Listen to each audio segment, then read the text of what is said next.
Halo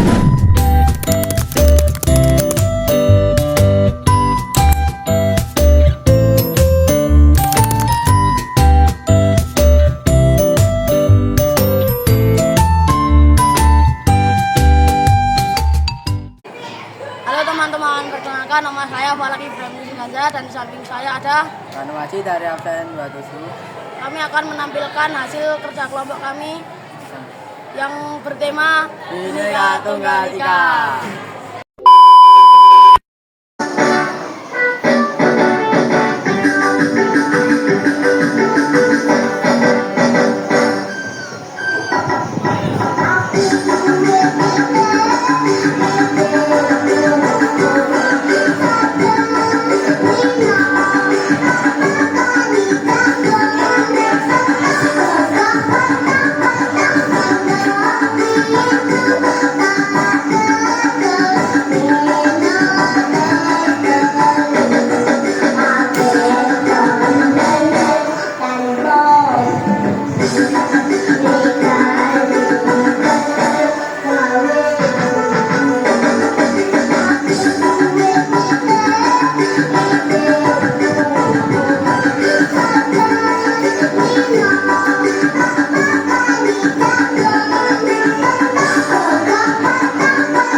Di suatu desa, hiduplah seorang janda tua yang bernama Mbok Sarni.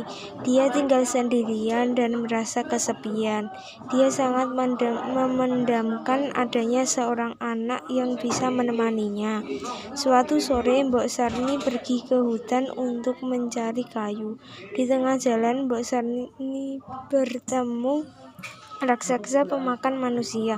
Ia gemetaran ketakutan dan memohon raksasa untuk membiarkannya pergi. "Berikan aku anak, akan kulepaskanmu kalau bisa memberiku seorang anak yang kusantap," raksasa. "Tapi aku tidak mempunyai anak." "Kalau begitu, ambil biji mentimun ini. Aku titip untuk kau tanam. 15 tahun yang lagi aku akan mengambil untuk memakannya." Mbok Sarni pun pulang dan menanam biji itu di halaman rumah. Setelah 2 minggu, mentimun itu tumbuh sebuah sangat lebat dan mentimun itu terlihat besar. Mbok Sarni kemudian memetik dan membelahnya. Ternyata mentimun itu berisi seorang bayi yang cantik jelita. Kemudian bayi itu diberi nama. Walaupun bahagia mendapat seorang anak, Mbok Sarni teringat akan janjinya pada raksasa. Ia berpikir keras mencari cara agar mentimun emas diambil oleh raksasa. Setelah mendengar tentang adanya petapa sakti, ia segera menyuruh timun emas untuk pergi meminta pertolongan oleh sang petapa. Timun emas diberi 4 buah bungkus kecil untuk ditaburkan jika ia dikejar raksasa.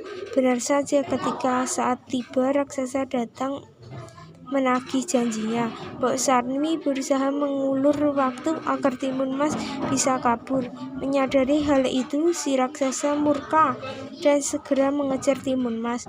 Pertama, timun emas melemparkan kantong yang berisi biji mentimun. Sungguh ajaib, temui ladang mentimun yang lebat buahnya. Langkah raksasa pun menjadi terlambat karena tubuhnya terlilit batang mentimun. Lalu dari jarum di kantongnya kedua tumbuhlah pohon-pohon bambu yang sangat tinggi dan tajam. Kemudian garam dalam kantong ketiga mengubah hutan menjadi lautan yang luas. Namun tetap saja raksasa berhasil terbebas dari hambatan dan terus mengejar timun emas. Ketakutan timun emas pun melempar kantong terakhirnya yang berisi terasi. Dari situ terbentuklah lautan lumpur yang mendidih. Akhirnya sang raksasa tercebur di dalamnya dan mati. Timun emas kembali ke rumah Mbok Sarni dengan lega. Mereka pun hidup bahagia.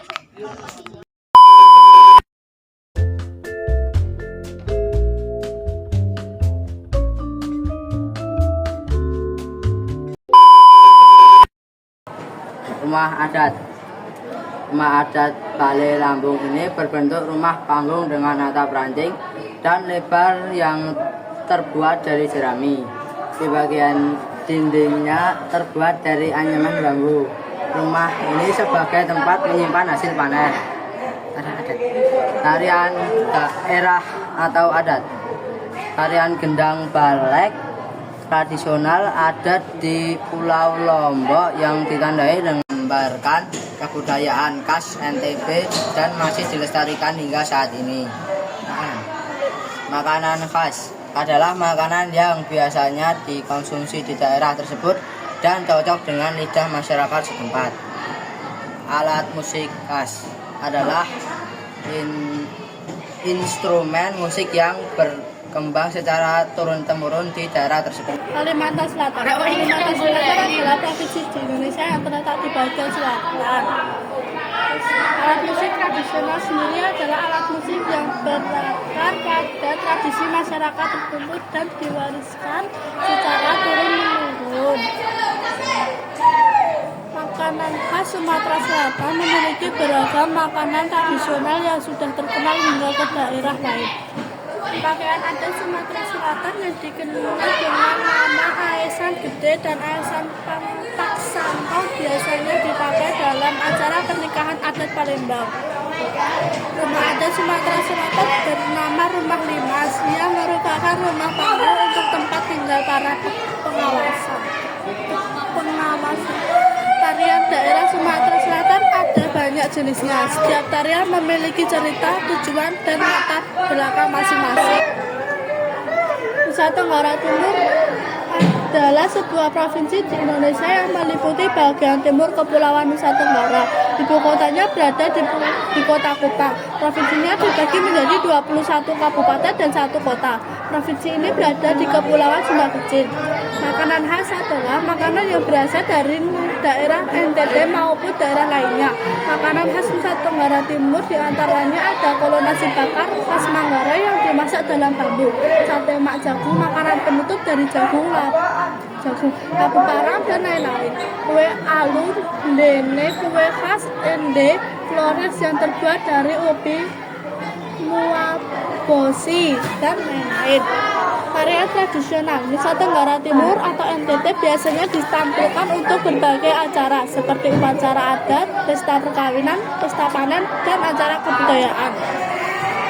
Pakaian adat Nusa Tenggara Timur atau NTT memiliki ciri khas yang berbeda-beda sesuai dengan suku yang mendiami wilayah tersebut berupa baju anak nasib berasal dari suku Dawan yang mendiami wilayah Kabupaten Timur Tinggi, pakaian adat suku Samba yang terdiri dari 2 lembar dan lain-lain. Rumah adat Nusa Tenggara Timur atau NTT memiliki beragam bentuk dan fungsinya. Contoh rumah adat Nusa Laki merupakan rumah adat yang menjadi ikon NTT dan tempat tinggal kepala suku Endelio. Alat musik tradisional Nusa Tenggara Timur adalah alat musik yang berasal dari tradisi masyarakat NTT yang diwariskan secara turun-temurun. Beberapa contoh diantaranya sesando, alat musik petik yang berasal dari Pulau Rote. Prene, alat musik yang berbentuk seperti ruas bambu kecil dan lain. Sulawesi Tengah adalah provinsi di Indonesia yang terletak di bagian tengah Pulau Sulawesi. Pakaian adat blus lengan panjang, pakaian untuk pria suku toli-toli dengan kerah leher tegak dan dihiasi pita dan manik-manik kuning. Gembe, pakaian wanita dengan bentuk torak bulat, longgar, dan terusan hingga pelimpang. Makanan khas Kuta dada, makanan khas yang terbuat dari dada ayam atau ikan bokalo asap atau bakar. Kuahnya gurih dan pedas, biasanya disantan dengan ketupat atau buros. Alat musik ganda, alat musik yang berbentuk seperti gendang Jawa namun lebih kecil dan ramping. Rumah adat Lobo adalah rumah panggung sederhana yang digunakan oleh masyarakat Kulawi, Kabupaten Sigi. Ciri khas terbuat dari kayu dan ijuk ukuran 5x4 meter. Tarian adat, tari dera tradisional suku Pambona yang merupakan ungkapan rasa syukur atas panen padi yang melimpah dan juga merupakan wujud kerukunan dan orang pencarian jodoh. Tarian ini masak. Wassalamualaikum.